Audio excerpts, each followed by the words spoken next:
Welcome, everybody, to our Spiritual Experiencers group. And tonight we have a wonderful guest. His name is Eric Peterson. And Eric has a lot that he's going to be able to share with us tonight about his experiences, his journey, and his fascinating life and all the things that he's gone through. So we're gonna give the floor over to Eric and say welcome, Eric. I'm so happy you're here with us today. So. Thousand blessings to everybody. I am so excited to be here. I want to share a lot, at least I'll try to. Um, yeah, this experience I'd like to share with y'all changed my entire life. I mean, I probably would not even be close to who I am now if I wasn't. It's kind of like it totally turned me from the side of darkness to this on the side to serve on the side of light. And that tends to be my theme quite often. So anyway, I hope to answer some questions hopefully afterwards the best I can, and I'll just share whatever spirit will lead me to share. It's kind of big. I don't usually get a chance to share everything, but I'll just do the best I can. But I have to start with kind of a background a little bit to give it some context. Um, I really had a really troublesome childhood.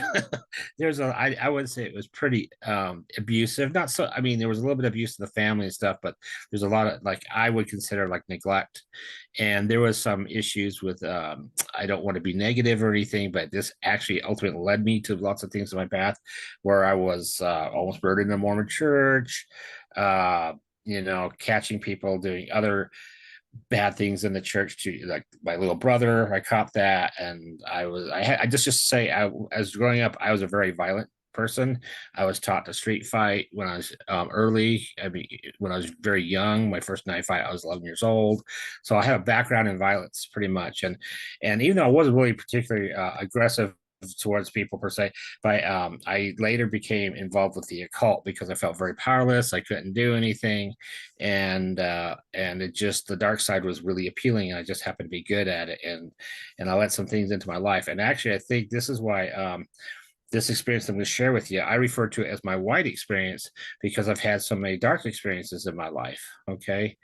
And although this is basically the second of three experiences, as a child in the hospital, I did have an out of body. I had tonsils that went toxic, and I had to come up from New Mexico to Utah for a specialist. I think my system was septic, and I'll probably share that if I have time. If not, I'll have to do that another time. That was just really brief. It's very comical, but this I want to focus on this my second experience because it's what changed my life and made me basically born again. And I really, I talk about this quite often, where a lot of people were at their lowest point in their life, and some kind of angelic spiritual encounter or visitation from an ancestor, something that acknowledges them, changes them, and turns them around tends to happen. So this is what this is. So I refer to this as my white experience. Okay. So anyway, backing up, this is in 1989. It's February or March, and mind you, at this time I didn't know anything about near-death experiences at all. Okay. When I came back, I was really confused as to what to do because they didn't give you an owner's manual or anything. I was just totally winging everything. And anyway, so to give you context, I just kind of had it out with the Lord one day, with God one day. There's times in my life where I prayed and many times I didn't. But I had prayed recently in this, and I was kind of bummed out because I wasn't getting answers. And so basically, I was angry at everything, all these years of frustration coming out because I never really blamed anybody. I just buried everything. Okay. And something I could live with was anger, but not disappointment or hurt feelings. But I could convert everything to anger. So I was always kind of peed off all the time, kind of like the Hulk a lot. That's how I felt. I could relate to that character quite a bit. And anyway, so I had this what I call my Lieutenant Dan moment. And I do refer this, I'm sorry, I refer to this, I have to start out every time I share this. It's a point of context. It's like Lieutenant Dan moment from the Forrest Gump, where poor Lieutenant Dan is have his one-on-one with the Lord on top of the ship mast, the storm. He's speaking his mind, flipping him off. And I had something very similar for about 18 hours in my dad's apartment. He had gone to Seattle to visit my sister, and I had a place to myself, and I just vented for literally 18 hours. It just came out one day.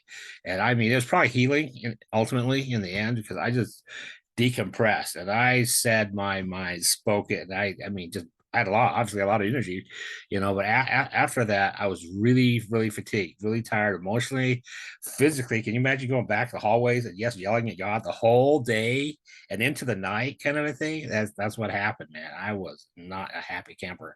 So anyway, it starts here pretty quick here. I was always a little bit gifted. My family's a little bit gifted, and where they could see auras and sense things a little bit. Not super great, but probably more intuitive than the average person, I would say. And I had some of that, but I didn't really understand that as a kid. I knew I had some ability and just a lot of knowingness. So probably had the clear knowing, but I didn't really understand it, or I could see auras. My sister's really super good at that. Anyway, so anyway, I had this experience, and I went to sit down in bed. It was in my bedroom, and I was just saying, God, I really need to know that you're there. I just need something. And I always mention this, like there's a stack of books by Amir on the vanity, and I just wanted something just to fall over, just something unexpected. Just doesn't happen. Okay. And well, that didn't happen. And it's just sitting there go, God, I can feel the dark side groping at me, because I used to be a warlock in the occult. So I know the presence of the dark side and I didn't see them, but I could certainly feel them, absolutely feel them. So anyway, I just kind of ignored them. They didn't really ever do a whole lot to me, at least after a point. So anyway, I kind of lay down to go take a break, take a nap. And so anyway, I was probably half asleep, half awake phase, and somebody grabbed my shoulder. Okay, and actually, I'll have to talk about that another. But anyway, so he grabbed my shoulder, and it startled me. It literally scared me a little bit. And I thought it was my dad had come home from Seattle, and I looked up to see if he was there, and of course, no one was there. And I thought, oh man, I wanted something so bad to happen. I imagined that. And that's exactly what I thought. That I just kind of dismissed it at that. And then I started going back to sleep again. Then I was thinking, oh man, it's my blankets. It's falling in on me. And I'm making all this up. It's blankets. So anyway, I actually started going back to sleep again. And now I gotta tell you, when this happened, I was not asleep. This is not a dream. Is not a vision. Okay. So anyway, it happened again, but this time it was like a big man's hands on the shoulder. So I was laying down on the shoulder, it would have been his left hand. It felt like touched me. And when that happened, this fire came through me. Okay. And I could see it. It was mostly white. It didn't hurt me at all. It was like just a consuming fire. And then somehow I saw this happening to me through a wall from the next bedroom. So I see it from happening to myself, like looking down and seeing it happen, and then I could see it through the wall. And then years later, I found out that's called multidimensional viewing. And I guess quite a few experiencers have that. Usually, they see it from more angles than that, but this is my experience. So anyway, I think it was possibly a cleansing fire. I do mention when I share this part that was probably the fire of judgment. It could have been my baptism of fire, reserved for a certain point in my life. I'm not exactly quite sure what it was. Okay, but it didn't hurt me. And then the next thing I know, it's kind of like I felt like I was kind of pulled out of my body, and like a tunnel kind of opened up. And as I went into, like, in the middle of the air, this tunnel, it was kind of cool, you guys. It's kind of funny to me now looking back at it, because I know some of you here have heard this part of my experience, but it was a lot like the Terror Ride. Like, I remember going to this amusement park here in Lagoon, and they had Terror Ride, and that little scrolling tunnel you go through. You take the little cart through, and things jump at screaming and stuff. Well, I didn't have anything screaming, but it's just kind of, it really made me think of the tunnel like that. They're about that big. It was spinning. Um, it was a little bit darker, but it didn't feel evil or scary. I just didn't know what was going on. Just kind of traveling through this thing. And anyway, so I traveled through it for a while. I pop out into this totally white area, and before a veil, a sheet of white, pure white light. I mean, absolutely brilliantly brilliant. I mean, like arc welder bright light. That's the brightest light I could share with you. I think it's brighter than lightning for me. And it had all these little glitters in there, clear silver glitters. And I always talk about, like, when you look at the snow and you see the little glitters of the sun reflections in the snow, or a lot of times, this is the best way to describe it. It made me think when, like, we're little kids in first grade or whatever, you're making a little Christmas, you glue your little Elmer's glue and you put the little sparkles on there for decoration. It was like someone had taken a whole bottle out and threw this in those light. It was sparkly everywhere. It was really cool. Now I don't know. I was like, I was like suspended in the air wherever this was. And anyway, so I felt like I needed to go through it. So I started going through this light. And I think what this represented was moving from the earth realm into the spirit realm. At least that's how I interpret it. I don't really understand the whole thing.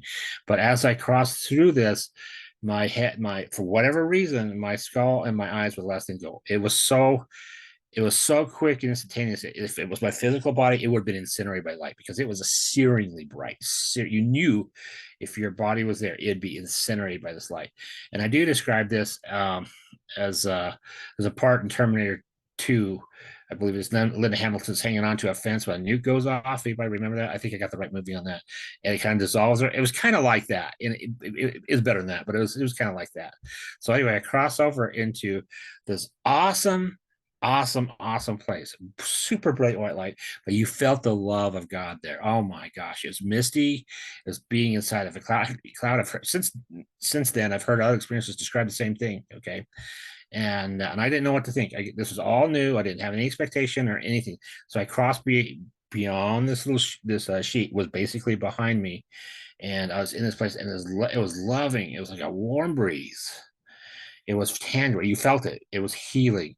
There's a scent. I call it the scent of God. It was it's not like roses, but it had this I can't describe it. It was just very pleasant, very pleasant. Here in Utah, about May or June, we have it's called Russian thistle, puts out this awesome smell, and it makes me think of a lot like uh, the scent of God. Totally loving, totally healing. Just as and light is love. It's tangible, man. You knew what this was. This light is literally love, is glory and everything. So anyway, I crossed over. A lot was happening, so I'm going to try to break it down the best I can. And I didn't know what was going on, but once I crossed into this, I knew I'd been there before. Just 100% knew I'd been there. I didn't get any recall, and I was racking my head. It's like, oh, this is home. I've been here before. I remember saying over and over, I've been here before. I've been here before. And I was trying to remember. I had absolutely no recall. Okay. And then I immediately noticed that I was detached emotionally from the earth. Okay. And I felt maybe there's something wrong with that. Okay. And I thought, well, this is dumb. I've shared this, but it's kind of embarrassing. But this is exactly what I thought. And this is the '80s with Cold War. And I was like, wow, what happened? What happened if a nuclear device went off in my neighborhood? And this voice boomed inside of me. It wasn't my voice talking, it was like inside because it says, you don't need to worry about that. And I certainly wasn't going to worry about it because this place was awesome. It was loving, it was blissful. I didn't know what was going on, but it was really pleasant. Okay. And so anyway, I'm kind of looking in the mist a little bit. And this part's really hard to describe because um my spiritual senses were getting more acute and I could see figures through the mist. It's like almost like closing your eyes and seeing clearly, opening them up and being kind of confused. It's kind of hard to describe this, but I could see men and women in balance in white robes, moving to and fro at different altitudes. I didn't see any of the flooring or anything. And they're just moving and they weren't flying like Superman or anything. It was almost like invisible flooring. Okay. And some looked like they had clipboards and stuff in their hands, like they're going places. Almost made you think of like maybe almost like a mall in some way with the different levels. But people were working, they just had jobs to do. They were checking on things. I'm not really sure. It gave me that impression, and everybody was so beautiful over there. It's like wow, everybody's pretty, and everybody was young. So I would say they're about 30ish, like most people report. But at the same time here, when I was standing there, because I think this may be a receiving area where spirits come from the earth, animals, and people. Because I remember animals and people coming in, and when they come in, they move really fast, like bullets or lightning strikes, and they look like to me. Because they're pretty close to me. It looks like when you take a sparkler and you go like that with it, and leaves that orange, super cool, glowing streak. It was a lot like that. So, phew, it was like old man, old woman. I remember one side was actually a horse, but I always use the metaphor cat, dog, rat, frog, because animals were just people and animals were, and they were moving in real close. And I was really afraid I was going to get hit by something coming in from behind me. I thought I was going to get creamed because they were moving incredibly quickly, but somehow you could totally discern. Okay. You know what? I should have mentioned this before, but I never really thought about it until I was sharing this with my last group. Was people came in almost like in fetal positions. I should have mentioned. I thought about that after the fact because people were kind of folded up, except the big horse. He's huge, but he was just his hooves were out. But it was a spirit of a horse. So animals and people were coming in, but as soon as I started worrying about this, it completely stopped. And then at this point, I probably was starting to move forward, but I didn't feel any inertia at all. So I probably might have been moving for a while because I remember just focusing on the people and just thinking how beautiful they were. And there was like no ego. I mean, a lot of these people were just horribly attractive. It was a light that was just beaming since we're beings of light. And but everybody had white robes, and at this point people had like different color hair. A lot of people had dark hair, but later in my experience people had like white hair. Okay, so anyway, I guess I've been moving for a while, and so I went through another tunnel, and this was a lot in many ways like what you see on Stargate. And you got to understand, a lot of these shows and movies I'm going to refer to were made way after my experience. Okay, and so I was going through this tunnel. It did kind of curve a little bit. It was really beautiful. It was just really neat just how fast you moved. It was like literally going across it was like super warp speed. And I remember, I think I was going up because I think wherever it was a kind of a lower realm. It was a nice place, but I think I was going to where the Lord was because I met the Lord. Anyway, I was going up, and this place kind of planed out. I kind of like it. I kind of like describe this from the second Lord of the Rings, where Gandalf had his near-death experience. He goes through kind of something similar. It looked kind of similar, and then went playing back into a tunnel. And then at the end of the tunnel, your vision on the other side as a spirit starts getting really acute. I mean, you can see for thousands of thousands of thousands of miles. And the tunnel, compared to the brightness on the other end, was starting to become more darker. And but everything was made of light. I gotta say, I have to be careful when I say dark, because there was no darkness or turning a shadow at all over there. There's no dark. It's just like degrees of light, but there's depth to it, man. That is so hard to explain here. But anyway, I was getting closer and closer and closer, and I could see this figure like arms out, like ready to receive you, kind of a thing.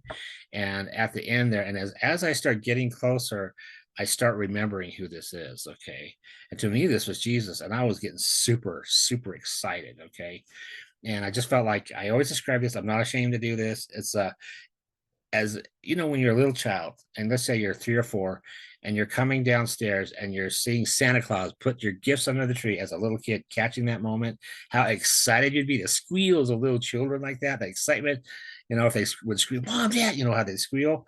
That is kind of how I felt. I was 22 years old when this was happening to me. Okay. And I totally had those feelings. And I remembered he was like, I know him. I know him. I was getting all excited. And I come through the tunnel, and I guess I had inertial dampers on because I did not cream the guy. I just stopped a few feet in front of him. Okay.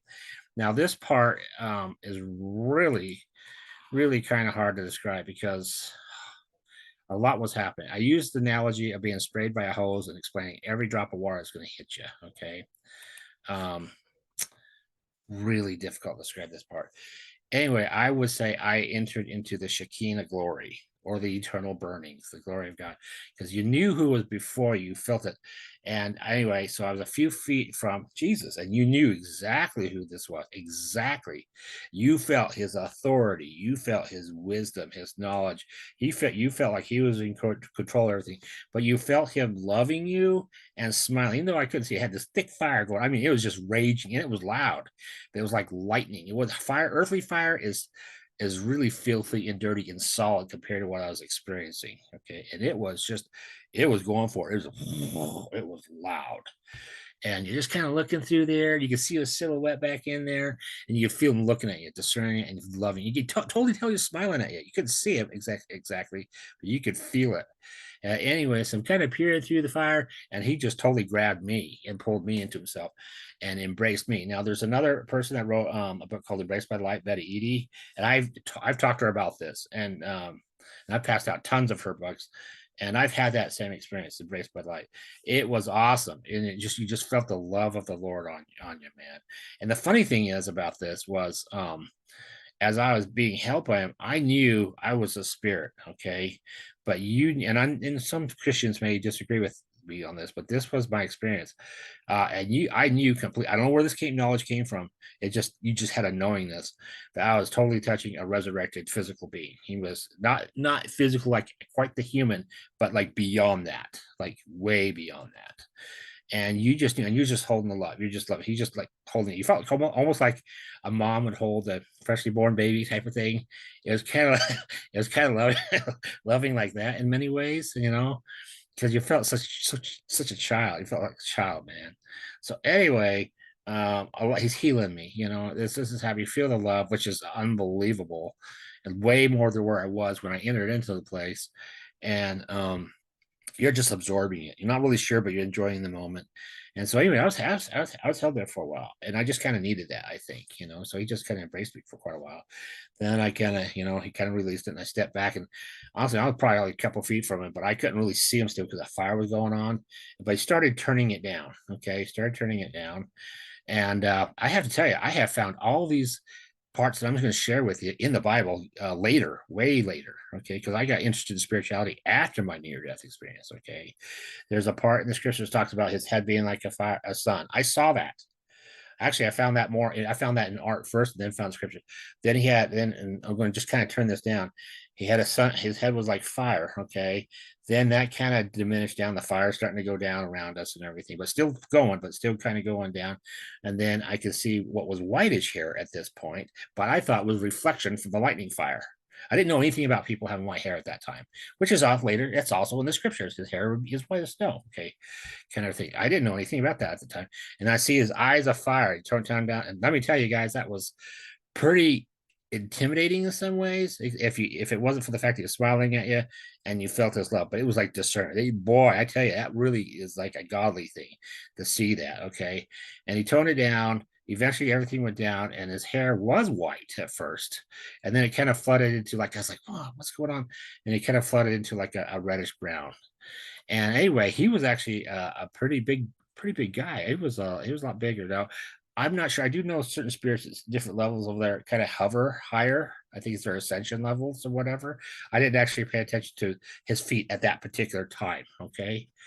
But anyway, I'm just kind of looking at his white hair, and then when he toned down the fire in his eyes, I could see they were blue within blue eyes. They look like either blue Christmas lights when the lights are on or sapphires with light behind it. They're totally scanning you and discerning everything. And it just, you know what? I gotta tell you, I cannot describe this with the feeling, you guys, but it was like he had taken the universal remote and paused eternity and all the channels and everybody everywhere. It was just you and him.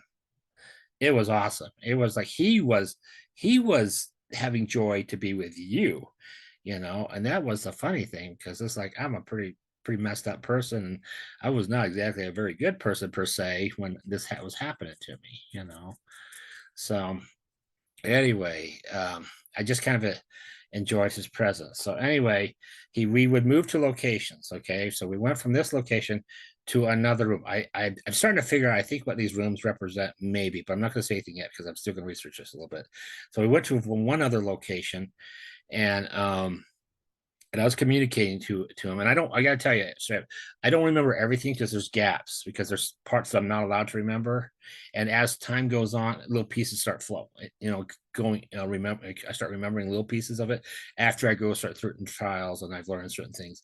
It kind of makes sense. But there's a part, and this is the funniest part that I like to share with people, was I was, even though I had this lovely experience with the Lord in another location, and when we did go to locations, I'd like, how did I get there? Because I didn't know we're moving at the speed of thought, right? I didn't understand that. Nobody was really explaining anything to us. A lot of times I was completely like, what the heck is going on, people?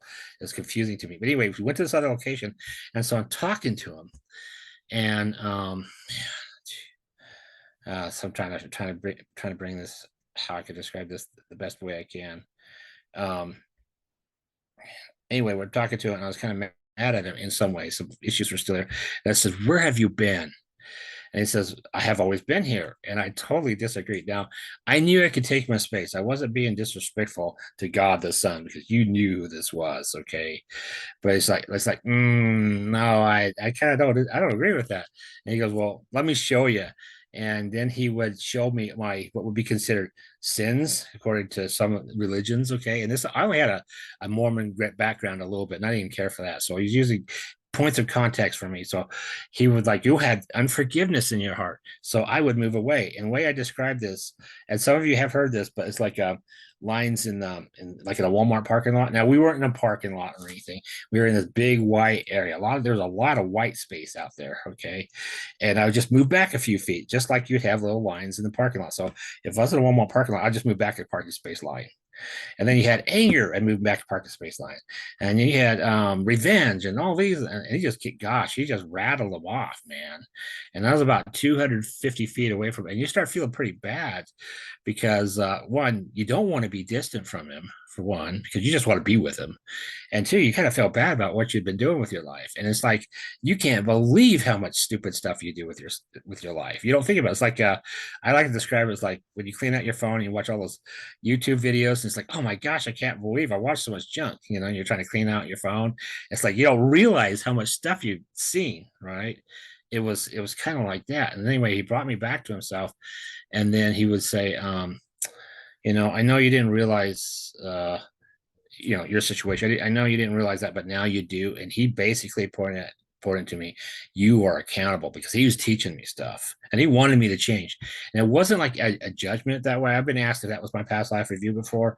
That wasn't. It was more of a character correction, because he was just bringing to mind the things I could have chose other things other than what I did. There's a higher path, and that's what he had for me. That was his idea. He wants me to walk a holier path, and it's really everything's about service over there, you guys.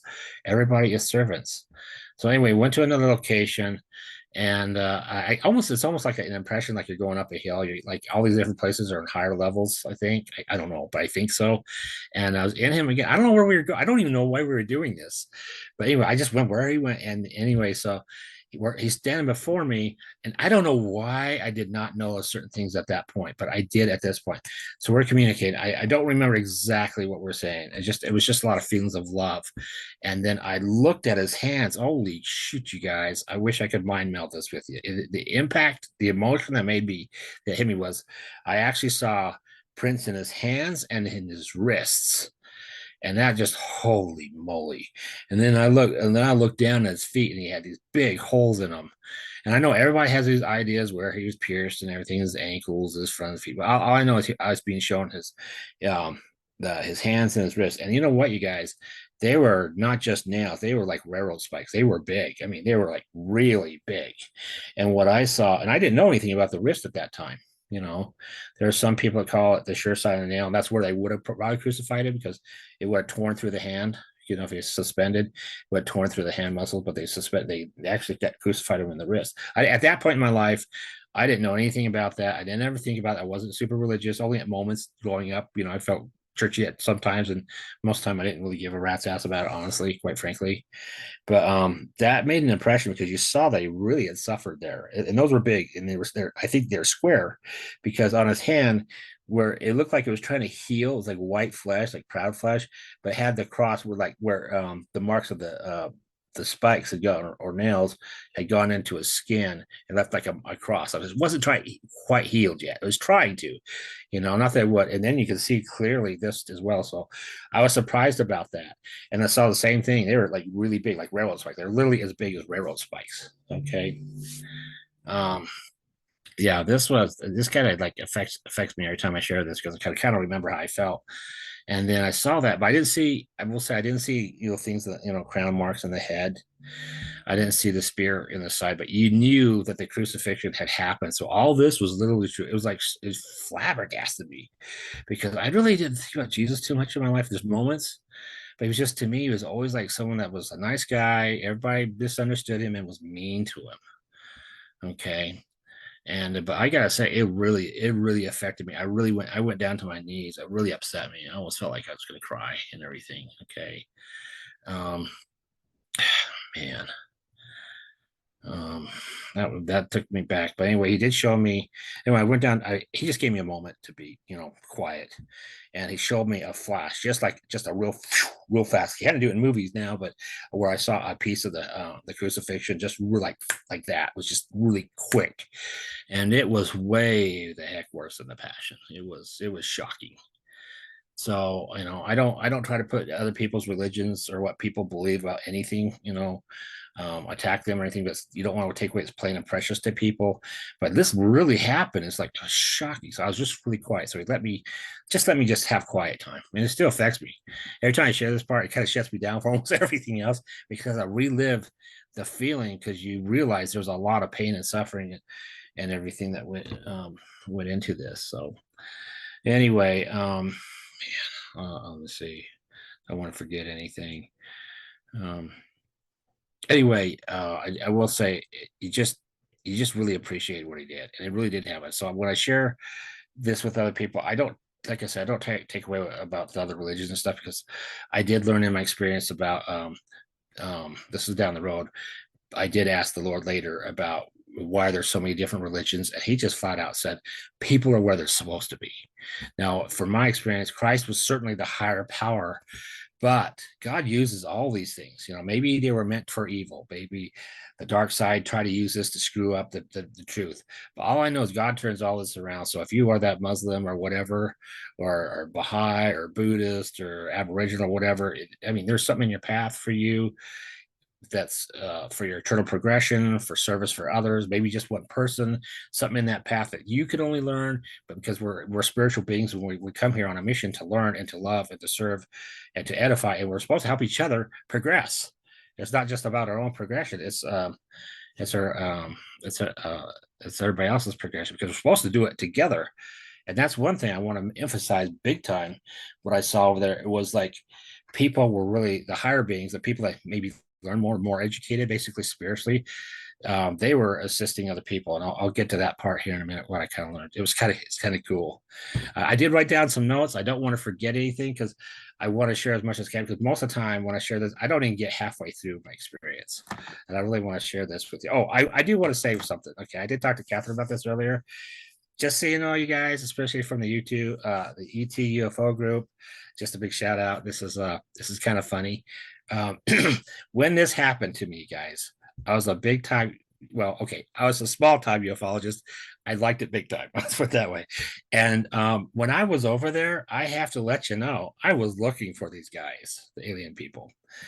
And I could tell you what I did learn. Okay. I don't know everything, but I was looking over there. I can't say I saw blue people or green people or anything. I did have a feeling about the grays because when I was exploring later, there are some lower levels. And I felt like they were possibly down there. I didn't see them, but there was this one part when I was exploring the eternities where I think I met a being. It was that probably I would consider him more like an angel. And I never saw anybody with wings, just so you know. Everybody had robes on. Okay. And I don't really have a feeling that this person was from our particular earth. I know there are other earths out there. I know for a fact that we have brothers and sisters on those worlds. I do know that I don't know if there's a lot of them that look different than us. I don't know anything about that for sure conclusively, but I do know a lot of them look just like us, where they look very human. Okay. But I think I went to this place. I'm kind of sidetracking a little bit, but I want to share this while I brought this up. I believe he was kind of guarding. I think he was guarding like a tunnel to maybe another world. Because I met this being. He had white robes on. He's about 8 feet tall. He looked very human. Almost looked like Fabio. Okay, long hair. He totally makes me like Fabio, a big Fabio guy with white robes on. But his eyes were spooky because they weren't eyes like a human would have. They were. It looked just like a human, but his white eyes. He didn't have pupils or an iris. They were like I described it like a bird's egg. It was speckled. It was kind of whitish bluish and it had little speckles in there. And he was a guard. And you just knew you weren't supposed to. I mean, if you talked to him, I don't think he would say anything, but you knew you weren't supposed to ask, what's that over there? It was like this tunnel thing. I think I had the feeling it went to another world, but I wasn't supposed to go there.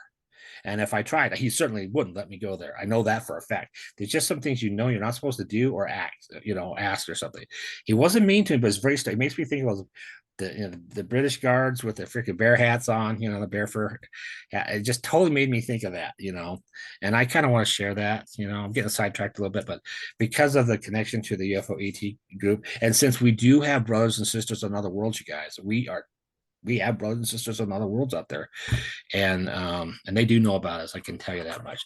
And the reason I know this because after a while you're there, you start remembering stuff, okay? And I call it connecting to God's Wi-Fi. You start knowing things beyond a shadow of doubt. You're not inventing it. It's not you something you think, you just either remember it or you have a sure knowledge. And it was like my experience is a lot like what I saw over there. It's like this the screen behind Catherine there. Lots of it was spacey. If I wasn't in these super white environments, it was very spacey. Okay. So anyway, that's a little sidetrack, for anybody that has a UFO ET thing. And I will share. Catherine, before I end this night, will you please bring up the part where I met the other guy in the spirit first that is an abductee? I don't want to forget that part. Okay. Yeah. Okay. Okay. Anyway, yeah, let's see where I'm at. But anyway, make sure I don't forget anything. I don't want to forget anything. Okay, good. I'm not too far off. Anyway, I went to this place. I was with the Lord again, and we went up to another level, and it's still hard to describe, but it was very spacey, a lot like behind what Catherine has right there. It was spacey. It was like a platform. It was almost like part of the spirit world was like, it was almost like you have these grand views on the other side.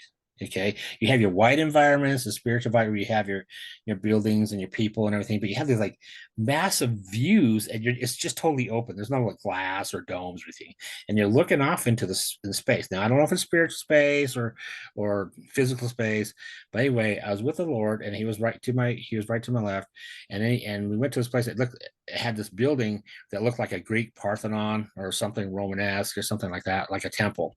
And this lady had come out, and she had dark hair, and she looked a lot like I would say Angelina Jolie, who looked like little Jen. I didn't know about Angelina Jolie at all at this time, but I did meet this lady. I was shown her in my near-death experience where I'd meet her in the future, and she looks so close to this person. I mean, and she looked a lot like Angelina Jolie. It's like they're doppelgangers.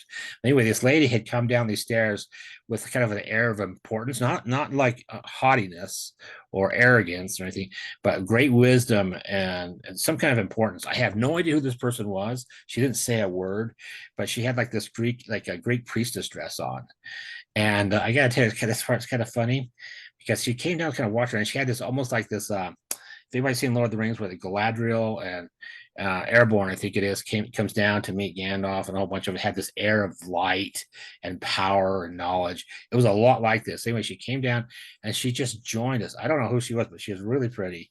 And I was thinking, because her arms were bare, everybody else had robes on completely, and because their arms were bare, I kind of thought, well, that's kind of sexy for heaven, isn't it? Because it was such a pure place and everything. Not that it was like, it just seemed out of place. It's just like, that's acceptable here. It wasn't like anything. It wasn't sexual or anything. It was just like an old dress, like they would have on, like a Greek priestess would have. At least that's how I took it. But anyway, I don't know what her function was. I just consider her a spirit guide. So she just joined us, and so she stayed right to my right, and we basically ascended into space. And the Lord says to me, and most of the time, I will say, when he talks to you, I don't like to say the word telepathy, you guys, because that just suggests mind to mind. When he speaks to you, he says, we're beings of light. It's light to light, it's being to being. Because when the Lord talks to you, it's just not your mind, your spiritual. You have a spiritual self and you have an emotional self. It's like almost like chakras in some way. And I describe this as being how the Native Americans taught me how spirits talk is like from the 7 directions. You have the 4 main directions: above and below and within. And you can't misunderstand from that point of view. And it's exactly how it was over there. Okay. So anyway, we're going up the space, and the Lord literally takes his arm like this, and he goes, look. And so I'm looking, and all of a sudden these worlds that look like Earth, at least I think they were Earth, but they look Earth-like. I have to tell you straight, I didn't pay attention to land masses because it was so big.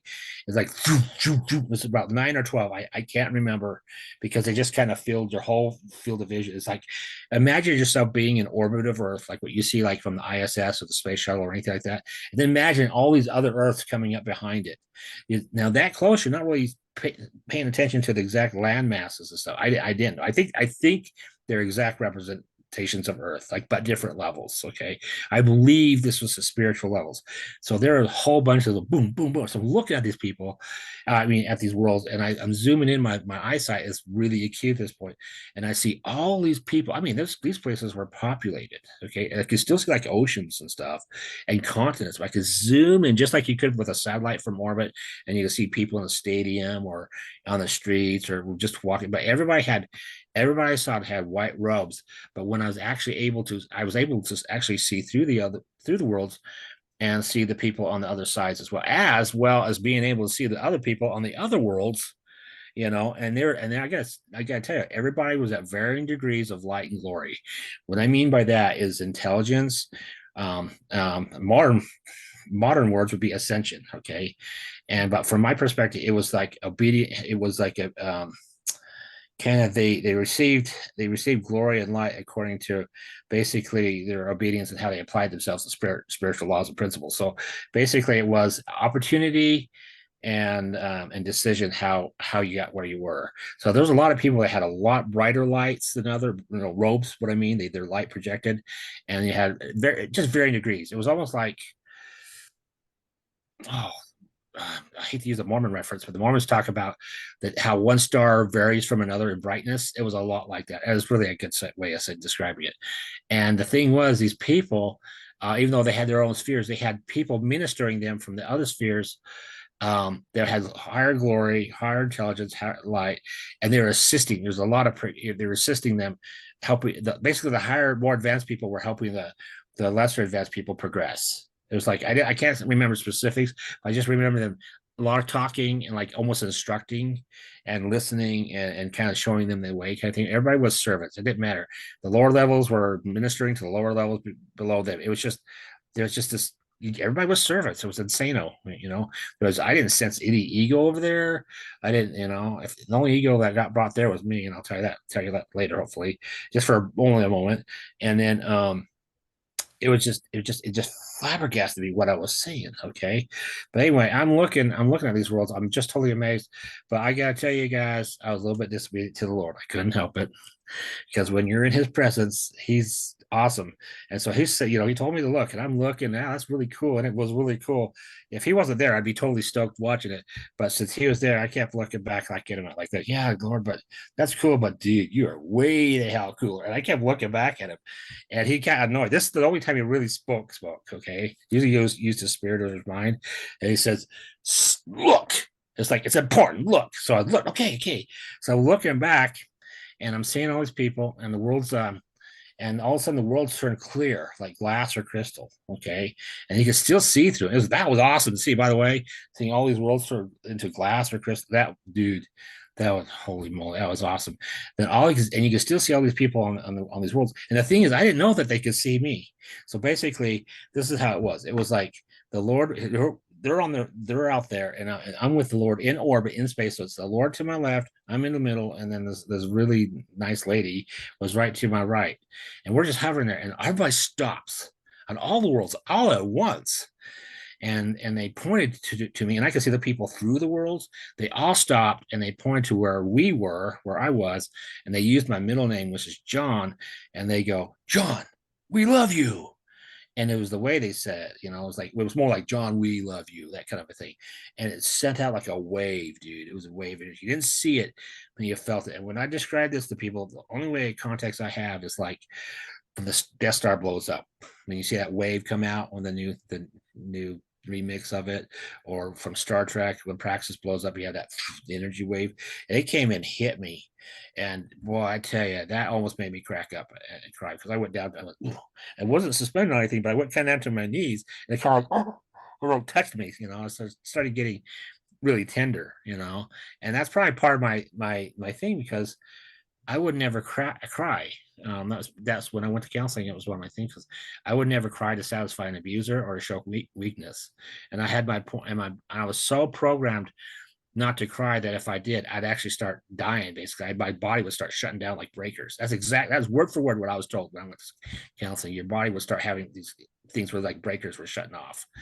And anyway, I felt this. And next to the love of the Lord And then you could feel Father out there. You could feel his presence out there. That was the most loving presence power I've ever felt. It just totally cracked me up. And it's like, oh my gosh, oh my gosh. And I'm thinking, this is a funny thought. I didn't know what was going on. Nobody explained anything. Hey, we're going to show you this, Eric, because this is happening. They never did that at first. Um, I gotta say, this feeling came across, but me was like, I felt more. It made you feel good, be loved like that, right? It made you feel awesome. But I felt more famous than Marilyn Monroe, Ronald Reagan, and Pope John Paul II. That's exactly what I thought. Okay, and I don't know where that came from. It just that's what popped in my mind because it made you feel like, wow, they know me, man. They know me, and then you're starting thinking, who am I that they know me? I started thinking that it's like, who am I that I don't know them, but who am I that they know me? And it made me think, am I supposed to do something big? What's going on? Because nothing was explained. And yeah, that was kind of a something I wanted to share.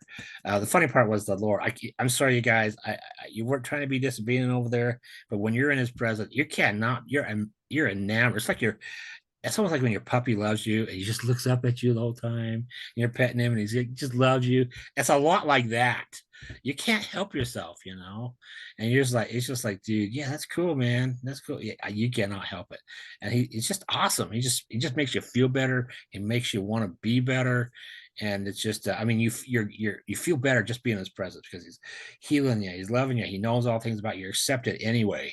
I never got this judgment from Him. Yeah, I got course correction. But and He needed to do that. I wasn't too happy with some of the choices, but He needed to do that. And since then, I got to tell you, coming back Earthside, I've had a few moments where the Lord had to correct me a little bit. Not that I was wrong necessarily. I might share that, here. But anyway, after this part, I had the freedom to go explore the eternities. Okay. And so I went off, still not knowing exactly what was going on. I started learning how to move by the speed of thought at that point. At first, we would just move from location. I was like, what am I doing here? And I gotta tell you, it was like, what is that? Was kind of unnerving because they didn't say, hang on, watch out, strap in. They didn't tell you anything like that. You just boom, and you were just some other location. So anyway, I started kind of learning how to do this. So anyway, I don't know where I went, honestly. I didn't know what to look for, but maybe I was being guided. But anyway, I went to this place and it was like it's hard to explain. It was still kind of spacey, but I went up to this man, it's hard to explain this. I don't have the language to describe this. I went to this place. It had like a ramp. It was like I think there was like buildings stuff in the background. I wasn't focused on it. And all these people that had been mortal upon the face of the earth were coming out of it. It was almost like I described it as almost like an interfaith conference type of thing, because you had people that had been mortal that had passed, and they were coming down and they had like their old robes on. So I remember seeing these people. There was about, I don't know, 12 or 15, or I didn't really pay attention. And I remember going up this ramp. It was almost kind of like a side, like a road, like it was flat, it wasn't stairs. And I walked by this guy, and and they had white robes. Everybody had white robes, but it was like in the clothes of their culture. So I passed by this one guy, and he had been a Shaolin Buddhist monk. And as I walked by him, his clothes filled with color, just kind of like what you see in Ultraviolet, where she could change the color of her hair and the clothes. It was a lot like that. Of course, way before that awesome movie came out. Good movie, by the way. Anyway, so it's just like as I walked by this Buddhist guy, he just simply communicated to me like, in life I was a Buddhist priest, kind of a thing, and then I met like a Muslim, and then a Sikh, and I met this guy who had been a Catholic priest, and then I met, and there's a whole bunch of other ones, but I don't remember them specifically, just mostly the ones that communicated with me, and they just said simple things, and I met this lady that had been a Catholic nun, but she didn't have a habit on or anything. She had the energy kind of, but what she was wearing didn't fit her energy. It was like a old dress from like 100 and something years ago, very prim and proper. I describe it as an old LDS temple dress from 100 years ago, very prim and proper. The high collar, kind of tight in the middle, kind of a lot of the frizzly stuff they had. It just looked different for energy. And I just learned that these people had just tried to be as righteous as they could on the face of the earth. And when they crossed over, of course, the Lord was there and they accepted the Lord. And I know a lot of Christians fight that. So you have to accept the Lord on this side. I don't know. The Lord's in control, and we don't know. We don't have all the answers. Okay. And the Bible is pretty much just a pamphlet. It's like basics, instructions before leaving earth.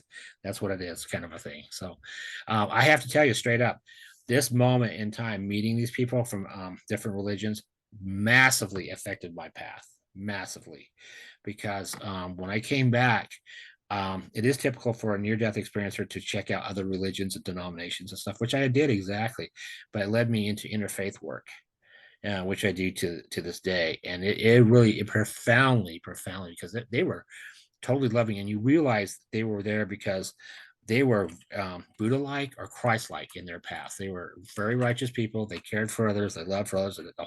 The whole basic mission that we're all supposed to do here, they lived it. They were basically like saints, basically in many ways. Okay, and anyway, so going off, I was still exploring, and I went into this area. I went to the lower levels, and I have to tell you, there was a sense I needed to have a sense of caution with that. I'm not sure that there was influences of darker beings clearer at the bottom, but I got to explore because there's different levels and there's different levels of light. So this place I went to was kind of like, it would be like when it's cloudy or very overcast. It's still light, but it's kind of grayish, more grayish. And this is where I was. And anyway, I was exploring, and I was kind of drawn to look for the aliens here, and there's a lot that happened here, and some big stuff. Um, I was I found this pit down there, and I kind of felt like it was more connected to Grays. I'm not going to say for sure, but I was looking for aliens there. This is the part I was kind of sharing about. Didn't really see any, but I felt maybe if there were, they were down in this area. And but anyway, I found this pit. It wasn't really big. It was just, maybe, I don't know, 23 feet or something. 15. It's kind of scary. It's hard to describe feet exactly because your perception is different there. And I only saw one play. I saw a movie years later that had something similar. It was like from the Mummy 2, I think. There's this pit where they had all these hands and stuff grabbing out on the sides of this wall. I couldn't really see in there. It was kind of had like a mist on it, but you felt like I should not get very close to that. I didn't feel, it kind of felt negative, but it didn't feel super evil, but it wasn't a good place. And it was just had this like groping, this not so good. I don't know how to explain that except for that, but it felt like it would be like a hellish pit, I guess. But this was not definitely a hellish or hell or anything. I didn't see anything like this in this part of my experience. But anyway, I kind of moved around this, and they had like this railing thing. I was looking off, and I think this is where this is a barrier where dimensions are. At least I think so, because where I was looking was very deep. It was like a chasm in all the scriptures, and it was like deep, like the Grand Canyon, like in Arizona and stuff. It was like super deep. I'd say deeper than that, but it was kind of whitish. Okay, so it was more like how it would be in the Arctic. If you had like ice cliffs in the Arctic or Antarctica, it had these like almost like a bluish shadow type of thing to it, but it was white. It was like deep like the Grand Canyon, but it was whitish. But in this, where I was at was this veil that looked a lot like the Aurora Borealis. It had this like greenish blue yellow veilish thing. It was kind of like moving, like it was alive. Okay. And and I remember this and this is Soul Brother Bill. He was on a whole different level, and I could hear this from the other side. I couldn't make it out at first, but it was like it's hard to describe this. It's kind of funny. Anyway, I could hear this like someone's whispering to you, but you can't make it out. And I remember just being kind of like how I would have been as a human. What? You can screaming across the canyon. What? I can't hear you. And what the funny thing is, when you're over there, you recognize people's energies. It's almost like now that we're on the earth side, if you're at a party, grandma came in, you smell like her cigarettes, her baked bread, or her cologne, you'd have some kind of signature. I knew exactly who this was. I mean, I didn't at that time, I didn't know who this was, but this person was talking to me, and it was a whole different level. Okay. I did not conclusively know who it was at that point in time until later. Okay. Anyway, moving along, I got to still explore, and that's where I went into more space. Thank gosh. And I know this is from Father in Heaven because I connect anything I space with him is our father and son projects. Like all my lunar lander models and my shuttle models, my telescope astronomy. I love everything to do with space. But anyway, I went to this place in space, and I got to look on some worlds, and this is a whole different solar system. I do not know if this is in spiritual space or physical space. Wherever I was not dying in a vacuum. Okay. I was in space all around me, and you could feel, oh my gosh, you could feel life everywhere. and the color space is really colorful. The astronauts talk about that. It was like surprising. But anyway, I zoomed up on these worlds. They were very far apart, and I could hear them. They were alive. I saw this one world that looked like Pandora from Avatar, way before the movie came out. Always described it as Jupiter, but with purple and purplish and gray. It was a lot like Pandora, big gas giant, whatever this thing was. And then and it was like talking to God. It was like alive. And there's the other worlds. And some when these worlds talk, some sound like whale song, like whales. Some sound like crystal wood chimes. Some sound like wood chimes. But some of them like clicking, like click, click, click, click, click, click, click, click, click. And I didn't know understand what was going on, but I was shocked to know that worlds are cognizant and totally sentient. And it makes sense, actually, quite frankly. At this time, this is when I was waking up. I was being born again, right? And I was like, holy crap, these things are alive. They're talking to God. And you knew they were talking to God. You didn't know it was. It was kind of like a private conversation, I guess. But you knew that these guys were talking to God, and God was talking back. And there's an order. You said this. You knew this was happening all over the universe. You knew. It's crazy to think. This is where I'm really starting to learn things. Okay, and I will say this: I don't usually share this in most of my experiences, but there's these parts. Even in the spirit world where I didn't see it unless I focused, there's these little particles that were like everywhere, and I believe they are the intelligences that refer to our thoughts and our words. And the way I describe them is two ways. One is like, you've ever been in the ocean, you got scuba stuff on, and you see the little floaties all over in the water. They're everywhere. Or if you're in your room and you have all this lit and dust you cannot see unless a shaft of light beams, goes through your window. You can see the zillions. It was a lot like that. And what I did learn about, these are kind of neutral, but these are forces out in the universe everywhere that react to our thoughts and stuff like that. So if Betty Eadie does talk about this, and she refers to them as intelligence as well. And it's like, these are the things that like, oh my aching back. Aching back. It's like, oh, you want aching back, do you? Well, they're the things that respond to, or like what I try to do is my personal mantra is like, I'm a positive person. Good things happen to me and for me. I do positive things for others. And guess what? I change the frequency. People will suddenly, oh, Eric, can we give you a ride to clear up to the front? Because I work at an enormous building. Oh, yeah, the old Gimpalong would love to have a ride, or people, hey, can I get you that real quick? They do just little things to surprise you from time to time. So these are just things that react to our thoughts and our words, because the scriptures talk about life and death, blessing and cursing is the power of the tongue. Well, we use it for life, right? So anyway, there's that part. And then I shared the part where I was exploring part of the afterlife, where I ran into that angel guy that looked like Fabio. Let's just call him Fabio. I don't have a name for him. He's known as Fabio from this moment forward. Anyway, that's the last part before I was kind of summoned back to the Lord. And now this part was profound too, as far as the interfaith stuff. Anyway, so I was before the Lord, and he had more things for me to learn. And so I'm looking at him, and he starts morphing. Okay, he starts morphing his face and everything. It was like, pay attention to me. It was just like, pay attention to me. So he was like, so I was looking at him, okay, and his face would twist and morph, and I could see myself in him. And then I could see it change. Like I could see like grandpa, and I could see a whole bunch of people, male and female. Okay, and then it's like, oh my gosh, we are literally created in the image of God, male and female. Oh my gosh, he kept doing this, and the way I describe this is. Michael Jackson had that video, I think it was from 1989, and I believe it was black and white, so I described that. And this was profound because he was like expressing that we are like pieces of him and we are to love one another. It was still emphasizing that. The whole thing was, man, you are supposed to love and help and support it. That's the biggest thing. And forgive, man, forgive. And that was always hard for me because I was like, vengeance, right of vengeance, man. He crossed me, and that was weakness. I didn't like this. So I had my ways of dealing with things because I used to do some pretty nasty, bad things in the old days. But anyway, it was cool. It was a little unnerving. It was cool, but it was like very profound that we're all connected. And this really helped change me too. Okay. Some other parts I'd like to share with you. I don't really go into, I'm trying to describe how. Oh, I'm sorry. I did forget one thing. As I was exploring the universe, this won't throw us too far off. Okay, as I just towards the end before I was called back to the Lord, this is the ego part I was sharing with you.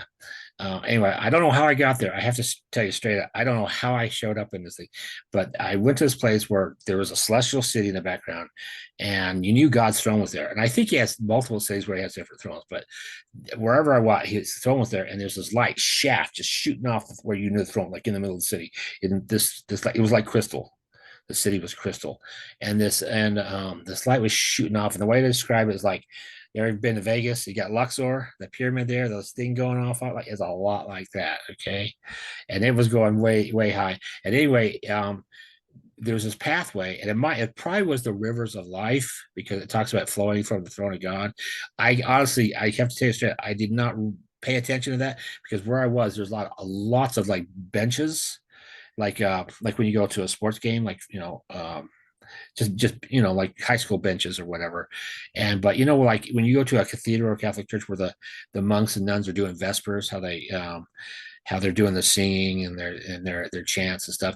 Their benches face each other, not the front of the chapel. Okay, it's a little bit different than the congregation. It'd be from the side like this, and on the either side, it was either a road. I'm sorry, I didn't pay attention, or it was the river of life. This part, and there's these benches that went on for miles. And I tell you, there was hundreds of thousands, if not millions, of our brothers and sisters in white robes, all praising the Lord. I mean, it was insane. I'm not a singer at all, and I don't know how I got there. I think this was a lesson for me, honestly, because there's poof. And I remember this clearly because I remember like looking up this way and looking at the people singing. I wasn't too comfortable because I'm not a singer, and they're just pouring out their heart. They're just so grateful. And when you're over there, you're just grateful for everything. You're grateful for the love. You're grateful for all the sacrifice, everything, all the blessings you receive. You're totally grateful. So all these people are pouring their heart out. Big choir. I'm not a choir person, and this is where my ego come in. Because whenever you're with God, you want to be real close to Him. You can't help it, and my ego jumped in. So I was probably about 60% away from the front of where the benches were, where everybody was singing. There, I guess let's just call them vespers right now. And I was like looking up that way. I was like, I think I should be up there because I just wanted to be close. And I thought, and everybody stopped for a second. But anyway, it was just like it was a moment of ego. I didn't mean to do that. I was just like, I just kind of want to be close to the Lord because when you're with Him, you guys, you feel like a little kid, and he's like that. He's like very fatherly. He's like when you're a little kid and your dad's going to work, and you go up and you grab your dad's leg and try to talk him staying home, and you can stay home from school and you want to make cookies together. You just want to be with him. It's a lot like that. You're very clingy. You just feel that way. Okay. So anyway, going back, I wanted to share that because I rarely get to share that part. I kind of felt bad. I didn't really feel too bad on the other side, only this part. And when the Lord, like, 250 feet away from him, and he's not even finished yet. That was something like kind of shocking for me because you just don't want to be away from him. You don't want to do anything to distance yourself. Okay. This person that I saw or felt his energy on the other side, I met years later in the flesh, and it was crazy. I went to this place called Horizons Recovery, and this had the place I was showing people in my near death experience that I meet in the future, and I met them here in this experience. And anyway, so I was at this place, and I went to the men's room, did my thing, and I was leaving the men's room. He was walking in. This was crazy, you guys. We immediately recognized each other. His name was Bill. I call him Soul Brother Bill, or Zen Yoda. That's my nickname for him. And it was like he stopped. His eyes went wide. My eyes went wide. And we at the same time said, "Hey, it's you." And we had never seen each other in our biosuits before. And we totally remembered our experience, and we hit it off from there. But it was great. And as that happened, I call it a quickie. It was like a lightning bolt between us. I've had this with Betty Eady too. I call it a quickie. It's like this little spark between us. And it was like, hey, it's you. It was crazy. It was crazy meeting somebody that, he was very far away. It was his energy. And you totally recognized him. And the thing is, when I had talked to him later, he remembers actually doing stuff with me that I actually dreamed about and didn't know for sure had really happened. And this happened later, so I will share that. So, but I want to be sure before the time ends to tell the highlight, unless I could do it now, and then everybody could ask all the questions because everything else is secondary. Is that okay? Yeah, sure. Okay. This is the biggest thing I really want to share with everybody. I usually kind of do this earlier. I just want to share everybody that how much the Lord really loves us. Okay. And this really affected me like greatly. There's a part towards the end there before I was being forced to come back Earthside, since I did not want to return here after all.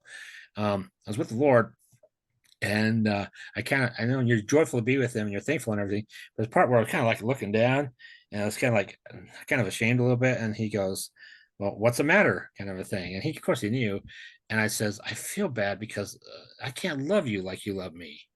And then he says, "Well, let me show you something." He showed me all the waters upon the face of the earth, everything. I mean, every water, all the underground lakes, basically oceans, basically and seas, I should say, we have under the earth, in the air, on the surface area, gutters, pipe drains, on bugs, on plants, every particle of water there is upon the face of the earth.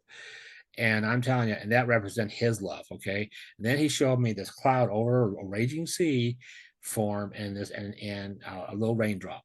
It's kind of funny, and it makes me think of the Passion a little bit. But this little raindrop you just saw it form, and you saw it blowing in the wind a little bit, coming down and plunk in the ocean, and that would have represented me, my ability to love at my very best. If I was like John Paul II, my hero, that was the very best I could be compared to his. Okay, and he says, you're not able to love me like that. And he goes like this and points at me yet.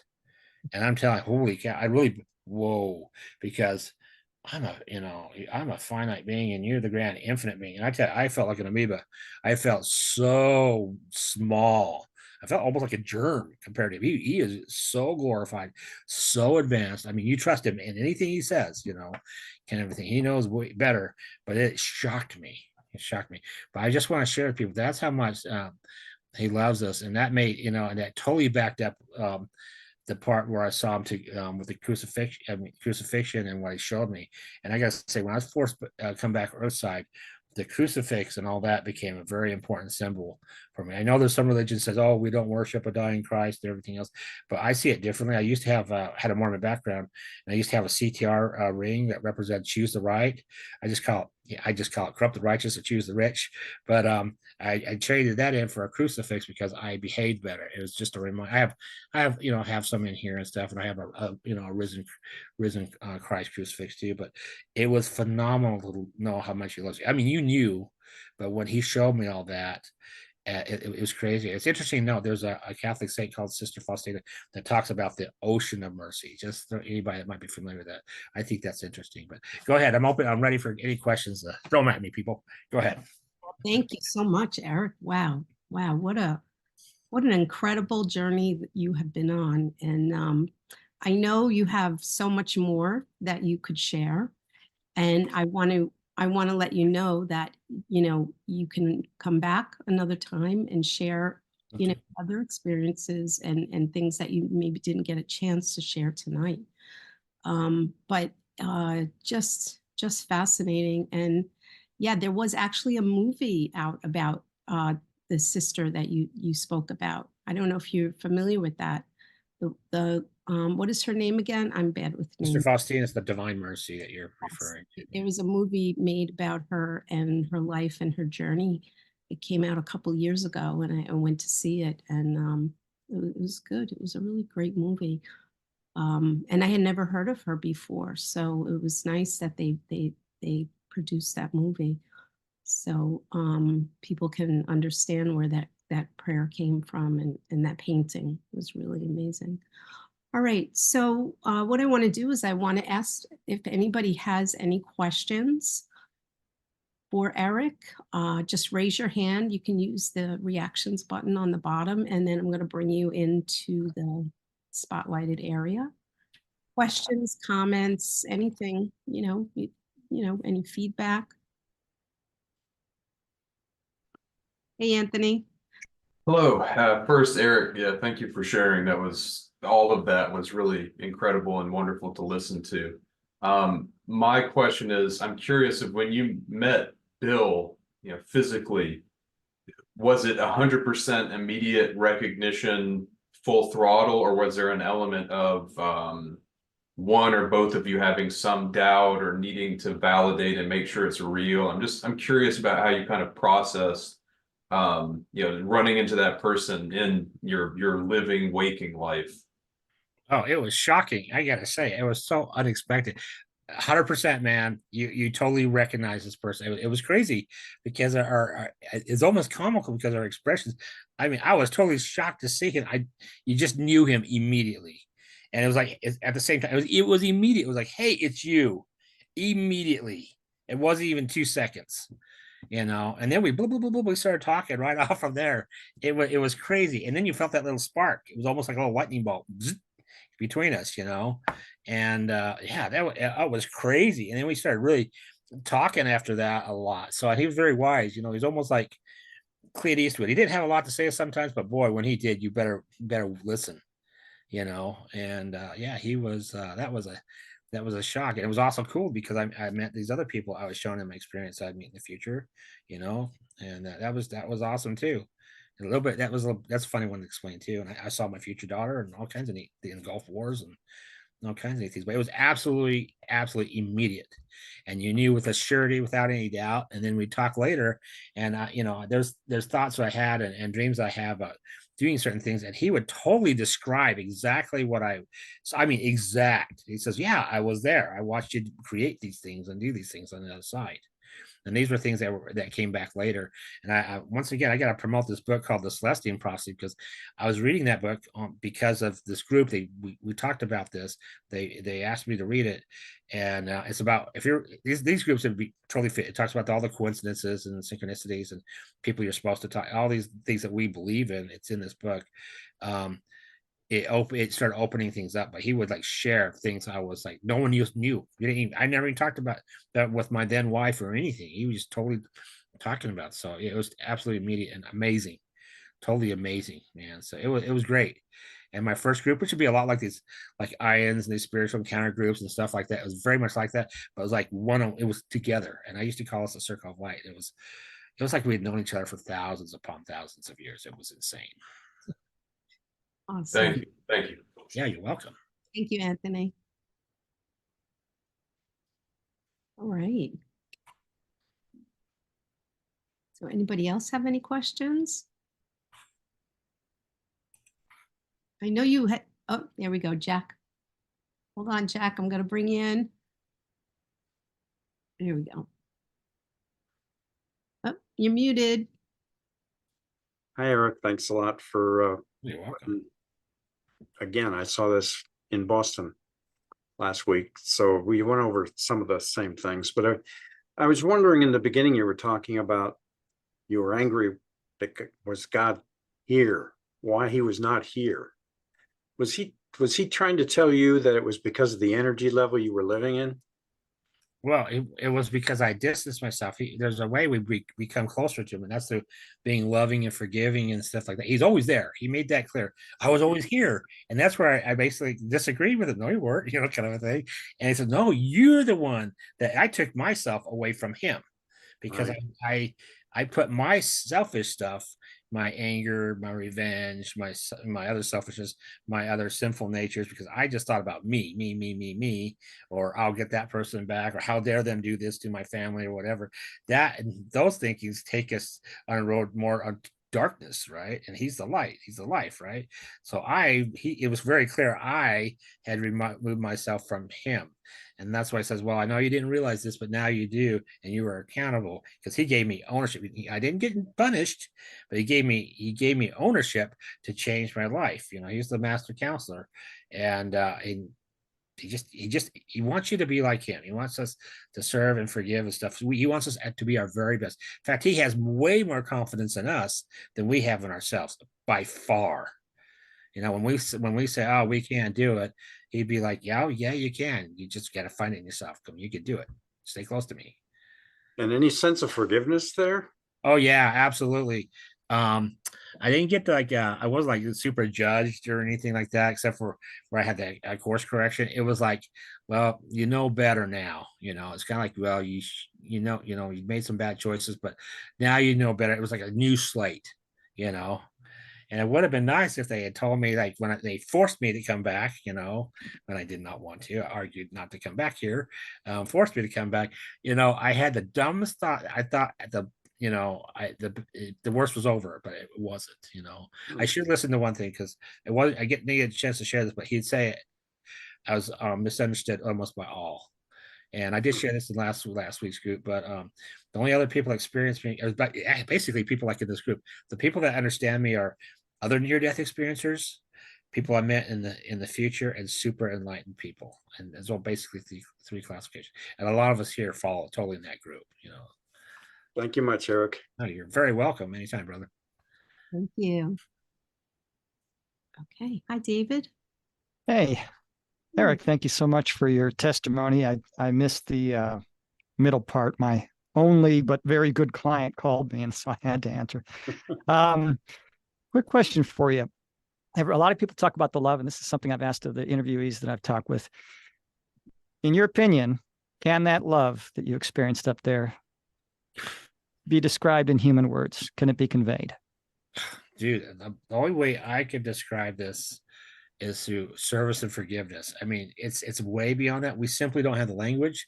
It's like describing a food, a color we haven't experienced before.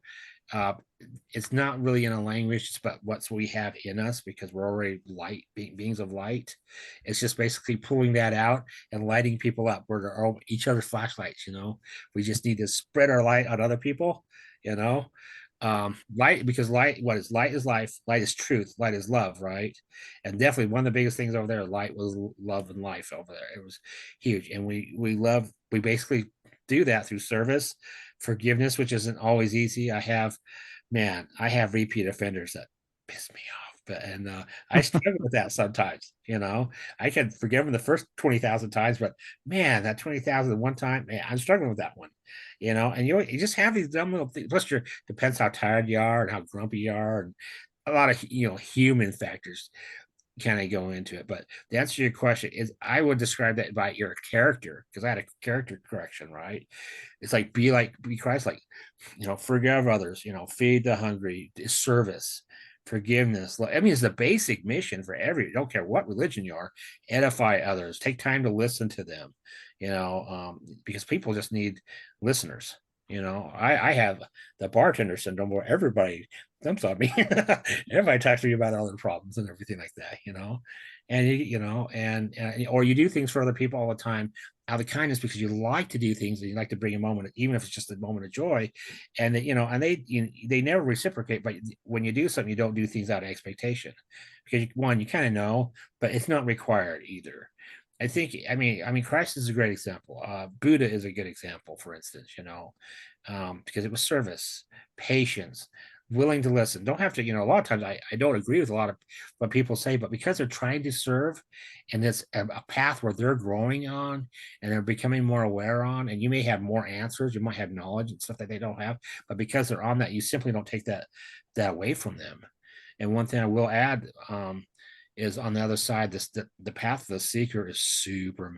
Like I said before, it's like it's true. There are people that are seeking the truth and will never find the full truth, but it's the path of it. It's almost like what Bruce Lee said. I love this. It's not so much the destination, but the journey, because these people are loving. They're learning about themselves. They're forgiving more. They're serving more. They're growing more, and they're brightening every day. You get a little bit brighter. And if you fall back, we're like dimmer switch. All our lives are like dimmer switch. That's why my nickname for myself is Shade. I'm light one day, dark the next. I turn the down. I get ornery and I get dark. I turn down my little light switch, dimmer, get dimmer, dimmer. But the next day I'm doing service. I'm more forgiving that day. Wow, my light goes up. We don't really see it, but it's spiritually they do. But it's just their path.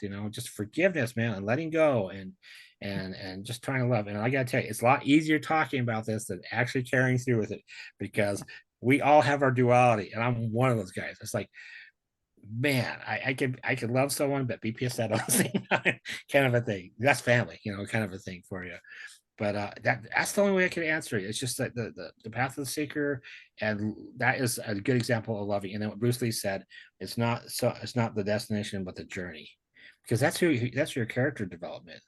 And if you're like I shared, it's not perfection, it's progression. But if you are progressing, you are perfecting. It's a paradox. Thank you. All right, thank you. Thank you, David. Ben? Okay. Hello. Hi, I think you're muted, Solin. There we go. Oh, you're muted. Okay, sorry. Hello. Hi, Good morning from time. Hi, Eric. That was, as always, I just love hearing you tell your story in any way, in any version, at any time. So I thought, today I knew some parts, but I just wanted to join in, and I hadn't seen Catherine. Just wishing everybody, by the way, season's greetings to everyone. Happy Hope holidays it was to you. nice. Yeah, it's been a nice year, but yeah, it was just wonderful to listen to parts that I hadn't heard of before in other versions. I just wanted, my main question to you is, when is your book coming out? Yeah. Because you have to write that book, Eric. You have you really have a way of telling the story, your story, in such a uniquely authentic and just a really humble. I feel so much humility when I hear you tell your story, and you tell it like the guy next door. Oh, you got to remember this scene in that movie. I love movies. I love crazy sci-fi. I love every kind of movie that just stretches your imagination, and tells you about things that you probably don't see in your daily life, but they bring you kind of, excitement, hope, some kind of something to look forward to that's just much lighter and brighter than the way our world is right now. So when you keep on mentioning movies and this and that, it's like listening to your brother, telling you about his day, and it's just really this soul connection that you have when you tell your story is just so authentic. So you really need to share this beyond these groups, because look at the group, we've got that many people, but you could change so many lives just by somebody picking up your book and hearing that. So I really look forward to the day that I can do that. This year, and all I did was give people books. I think my whole family's like, oh my God, what book are you giving me now? But they were all different ones. But one thing that came to me is I myself read One Truth, One Law. I Am, I Create. I'd never read it. I'd never heard of it before, but it just came up in one of those. When you order some books, they'll just keep on telling you. And that part about when you talked about thoughts, little bubbles, or in that frame of light where you see the dust particles, the way you described the thoughts, little thoughts, every single thought that we think. I mean, that was a great way that you just described it. And I've never heard of anyone say it like that. And it is really true. My own meditation teacher told me that the universe does not understand the word no. So if you say, I don't, they don't understand anything that's no. So don't, they don't understand either. So if you say, I don't like this backache, it just hears, I like this backache. So, oh, you like this backache. Oh yeah, let's give you some more. Let's give you another experience to have that backache. Why don't you have it this way or that way, severe, whatever, day, night, anytime. So really, when you mentioned you had to change its character correction, or for me, I think it would be more perception correction, how we perceive any experience. If we could think of it in another way, in a different way, as in a way of learning something from this experience instead of hating this experience. Because trust me, everyone, we've had moments in our lives that we wish we didn't have. Now I just think, wow, that did happen for this to happen, or that person came for this to come in. And I have to say, 3 years ago, 2 years ago, I wouldn't have known any one of you here on this screen. And it's really nice to pick up a group and say, hey, I know like 5 of these people. Wow, this is amazing. Cool. So we really do. I mean, yeah, Jack O'Neill, people, David, I haven't met any of you physically in person, but I sort of know where you come from, and I love the energy that you bring to places. So I'm like, oh wow, this is our group.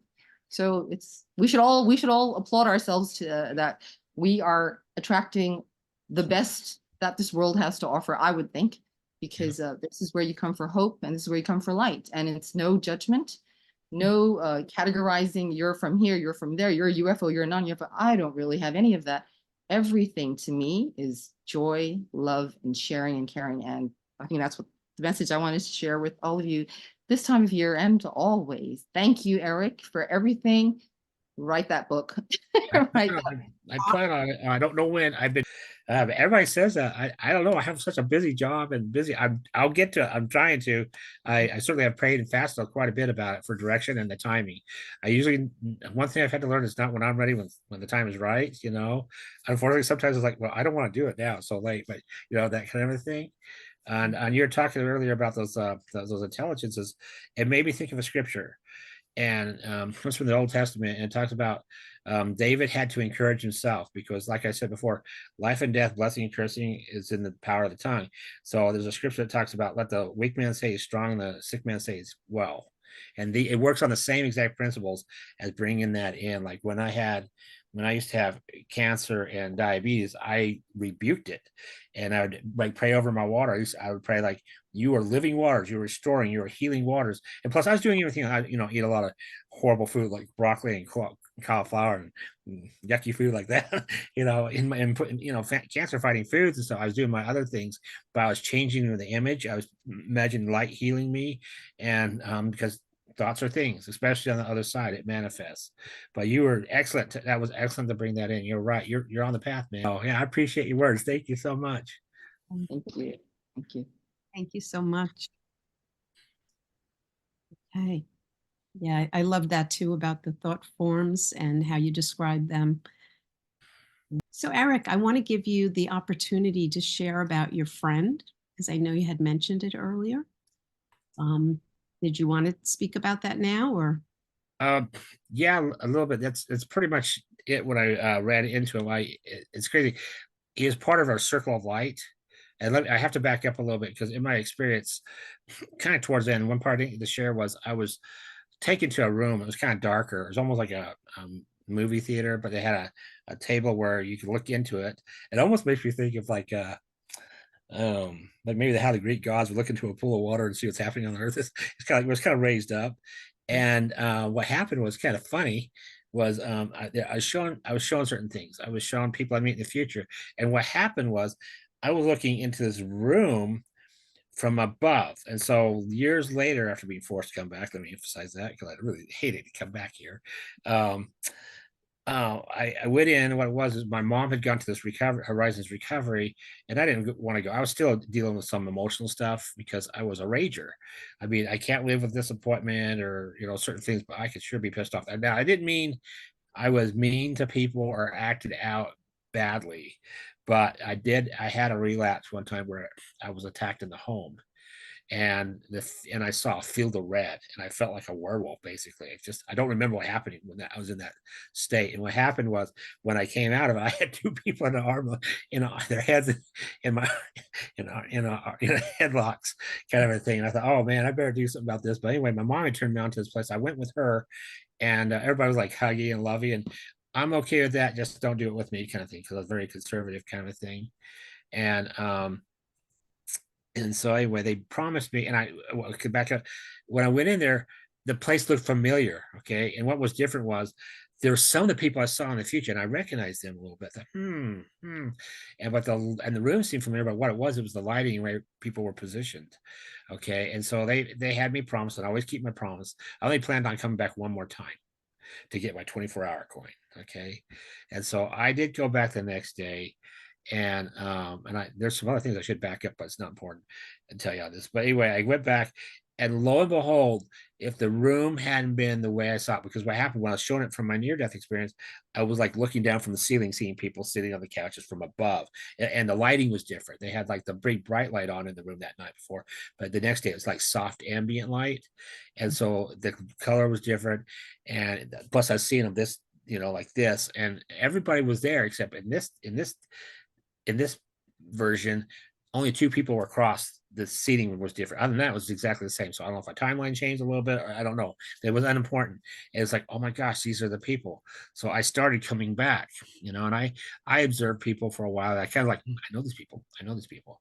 And so down the road, I gave it some time, and we had a strong connection, and I told them my experience. And they were the first group outside of family and just basically a few individuals here and there that I shared my experience with. And how I learned about near deaths was actually a few years before that, was from meeting Dr. Ritchie that wrote Return from Tomorrow. and this other guy I was talking to, he was a coach for one of the high schools, and he was referring to because I said I had this experience. I think it was supposed to be like Moses or somebody. He goes, "Oh, those near-death things," and so he helped kind of clarify some things. He's pretty kind of educated in that. But Dr. Ritchie was really cool because when I went, it was about 3 months after my experience, and I went in. I was listening to him. I kind of recorded him audibly. He says, I asked him about that. He says, "Oh, you're not supposed to do that, but that's a copyright for." Well, I'll let you just keep it. What the heck, you know? But he was talking about some of the same things, like when you meet the Lord, something stands at attention inside of you, and you get that's the excited part, at least for me, because he had met him too, and it just changed everything. I don't know. There's by getting back to Soul Brother Bill, he was just kind of like the wise guy. He didn't say a lot. He's almost like he kind of had like an Asian look to him almost. He didn't say a lot, but he just had his Asian look. But I called the Soul Brother Bill. I just or Zen Yoda. I kind of call him Zen Yoda, just my little nickname, because he had always had wise things to say. And the funny thing is, after I got divorced, I actually ended up moving and lived his house. He had a room, and I rented out from him for a while. He had his own issues. I mean, I helped him out. He had he had had a drug problem and stuff like that. He relapsed. I got to help him with that. But he did share with me he was an abductee. Okay. And I wish people here had a Mormon background, because this is really hilarious for the context, because he was sharing what happened. And this was out by ATK. This is I live kind of close to where they would build the shuttle boosters for the space shuttle. And I used to actually work there temporarily, and security stuff is insane over there.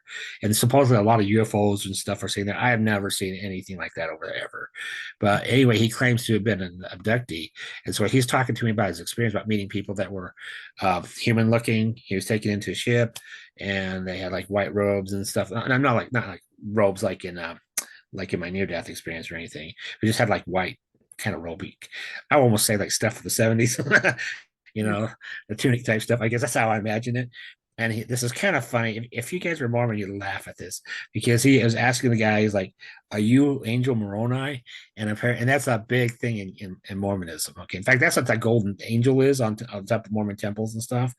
And the guy laughs at him, just laughs. No, and that's all I remember. He just told me he was abducted, and there's some other people there. I don't know what they're doing. I just remember him talking to me, and he laughed as he felt embarrassed because he asked a really dumb question, and these alien people laughed at him. So I don't know. Mhm. So I thought I'd share that with you. It was kind of funny, It's all connected. It is. It's insane. I don't know how that works, but it is. So I'm so glad you shared that. That's Thank that's you. funny. All right. So we are coming up on the last part of this session of this meeting. So if anybody else would like to ask anything, ask any questions, or have any comments before we go, love to hear from you.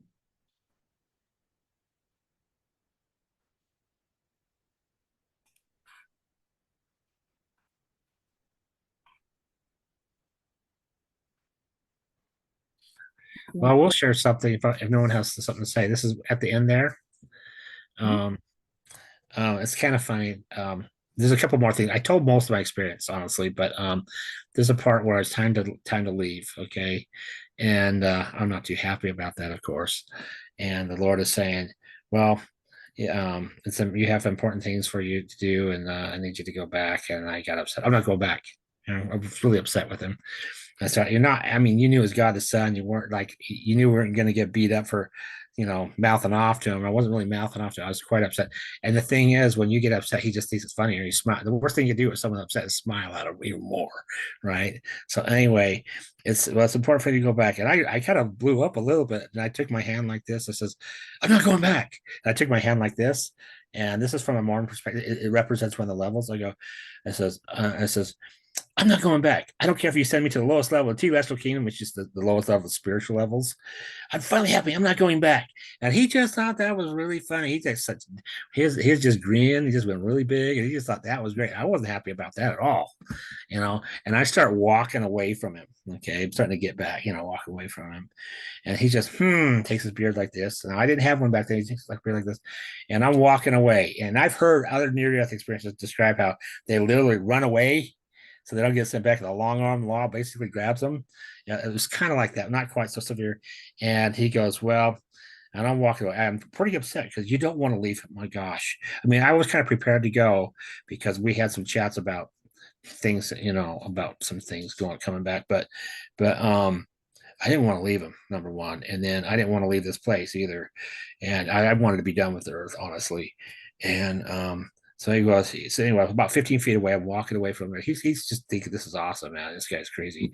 And he goes, grabs his beard like this. And he crosses his arm, kind of how I kind of have it. He goes, I'll tell you what, just like this. I says, if you go back, and this is blocked out of my memory banks, if you go back and blank, blank, blank, blank, blank, it was about that long. I have no idea what he said at all. No inkling, no feeling, no anything about that. Then you can come back and live with me. And I didn't have a beard at that time, but I kind of did the same thing. I just, yeah, I certainly want to come back and live with you. And the next thing I know, that guy must have thrown me in one of those chutes coming back to the earth, because I don't know how I got in there. It was almost like watching like a predator. You're falling through the parachute, you know, and coming back to the earth. The predators. It was like I went through some chute. We were in the room. It was like, oh my gosh, it was enormous. It was like 2 miles tall, I guess. No pillars holding it up. It's like being inside of an egg. Had all these, like, the floor was made out of metal, and they had these little tubes that had doors, almost like what you see in Star Wars Empire Strikes Back, with the floor open up, you know, opens up. It was like that. So he had these little doors open up, and they had little chutes like water slides. They come to the earth, and I remember being flinging down one in that and coming down to the earth in that, and actually returning my body. I remember the whole trip, all the way coming down, come through the sky, come down there. I remember even going through the roof of the apartment building and through the attic. Even though it was dark in there, I could see. I could actually feel, surprisingly, you know, as a spirit, I could sense the heat that was built up in there, and the dust and everything, and coming through the roof and coming back into my body, which was a horrible, horrible, horrible, horrible, horrible, horrible experience. Coming back, being to my body, that was just gosh awful, terrible. So anyway, he has a great sense of humor, man. And he's like, whatever you do not go. If he has a pool party, do not go to Jesus' house and a pool party. He'll just, when you jump off the diving board, he'll park the waters, man. Just be careful. He's got a wicked sense of humor. It won't hurt you, but man, it'll be a good one. Just lots of love and humor, man. Yep. Well, thank you so much. It was just such a joy having you here and to share your story with us. Just so many nuggets of joy and so many things to think about, and I also agree. I was thinking when you were sharing your story that it would really be amazing to read this on paper, because you have so much to share. I feel like you could just share so much more, and if you sit down and just start writing, I think you're going to be surprised at how much help you're going to have and how easy it will be for you. So, man, yeah. Yeah. So that'll be exciting. And when you're ready, you'll know when it's time. You'll get the bug, and then that'll be all you'll want to do is I hope so. That's what I've been praying for. Yeah. So thank you so much, Eric, for being here and for sharing with us. And thank you, everybody, for being here. All right. Well, thank you, everybody. And next week will be our Safe Space Sharing Group. And that is on the first Tuesday of the month at 7 o'clock Eastern Time. So if you guys want to come, it'll be really nice. And we can all share our own experiences. And I look forward to seeing you all soon. Thank you. Thousands of blessings, everybody. Thanks, Catherine. Thanks, Eric. Bye, everybody. Bye-bye. Bye. Namaste. Thanks, Eric. See y'all. Blessings.